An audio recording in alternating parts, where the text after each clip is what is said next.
Hey, welcome. Today we are going to tackle one of the biggest, most impactful shifts a company can make, getting employees to go from just renting their job to truly owning it. We're going to lay out the exact blueprint for building a culture where people aren't just showing up, they're showing up to win. So let's just start with this question. And I want you to be honest. Think about your team, your company. Do people kind of wait around to be told what to do, or are they jumping on problems before they even become problems? That's the difference right there. Are they just filling a seat, or are they owning their results? It changes everything. And look, this isn't just some feel-good, fluffy idea. The numbers are real and they are huge. The research shows that teams with that genuine ownership mindset, they have 2 times higher engagement. I mean, just think about that. That's double the brain power, double the passion, double the energy being poured into your business every single day. So how do we get there? Here's the game plan. We're going to kick things off by defining what an ownership culture actually is. Then we'll get into the foundation, trust and purpose. After that, we'll build out the framework for making it happen, talk about how to keep the momentum going, watch out for some common pitfalls, and then wrap it up with the one thing that holds it all together, leadership. All right, let's get into it. Part 1. What in the world are we even talking about when we say ownership culture? So at its heart, it's really this. It's a place where every person on the team feels like they have a personal stake in the company's future. It's about moving way beyond a checklist of duties. It's about feeling responsible for the end result and, really thinking like an entrepreneur to make it happen. And this slide just nails the difference. The compliance or renter mindset is basically, I was told to do this task. The ownership mindset, that's I'm going to drive the outcome we all need. It's the huge difference between just checking a box and actually making an impact. And that little shift from focusing on activity to focusing on impact, well, that's where all the magic happens.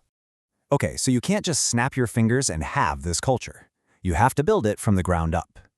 Let's get into part 2. This is the absolute foundation. Trust and purpose. You can't build anything without it.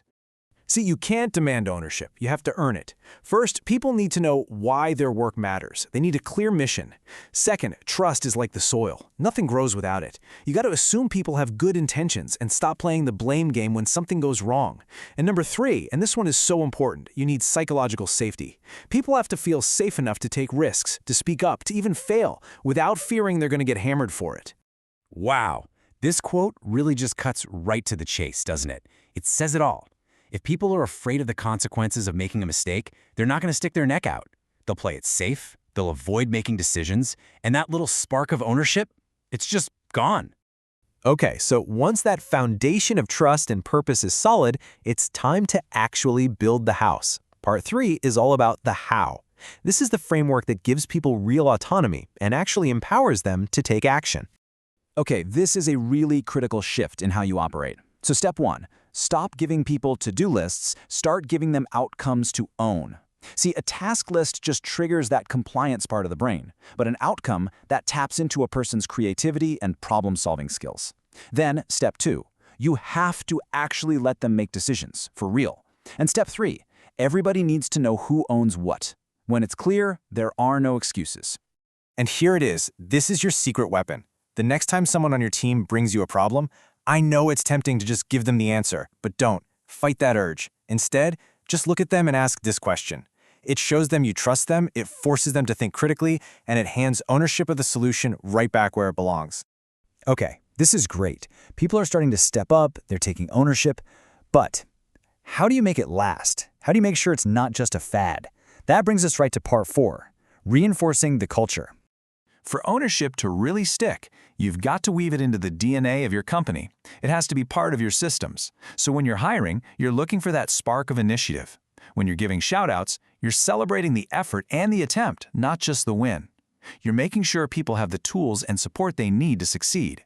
And, of course, you're setting up incentives so that when the team wins, everybody wins. And if you do get those systems right, the payoff is just massive. We already talked about engagement, but get this. Companies with strong ownership cultures see 30% higher employer retention. That's huge, because people don't leave jobs where they feel trusted, empowered, and like they're making a real difference. Now, building this culture is kind of like tending a garden. It's delicate, and it is so easy to mess it up. So let's jump to part 5 and look at the common mistakes, the things that can completely wreck all your hard work.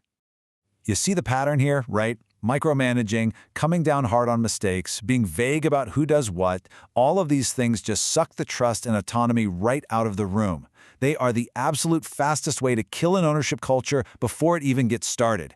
And that last one, when leaders say one thing but do another, that's the deadliest one of all. Which brings us to our final and honestly most important piece of this whole blueprint. Part 6, leadership is the linchpin. At the end of the day, it all comes down to this. I mean, this quote really says everything you need to know. It's so simple, but it is so true. You cannot expect your team to act like owners if you, as a leader, don't act like one first. Your behavior doesn't just influence the culture, it literally creates it. So what does that look like in real life?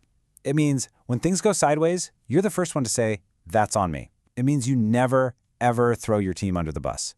It means you're open with information so people have the context they need. You basically have to be the living, breathing example of the accountability you want to see from everyone else. So let's make this super practical. It doesn't matter if you're the CEO or you lead a team of 2. Ask yourself this question. What is one single thing I can do tomorrow to start building more ownership? Are you going to ask, what do you think we should do? Are you going to share a key metric with your team? You don't have to boil the ocean. Just start small. But you have to start now. And we'll leave you with this last thought, because it's so critical. You can't just send out an email and declare, "We now have an ownership culture." It doesn't work that way. It's not built in a day or with a policy. It's built in 1,000 tiny moments, through consistent actions, on a solid foundation of trust, all modeled by leaders day in and day out over time. That is the real blueprint.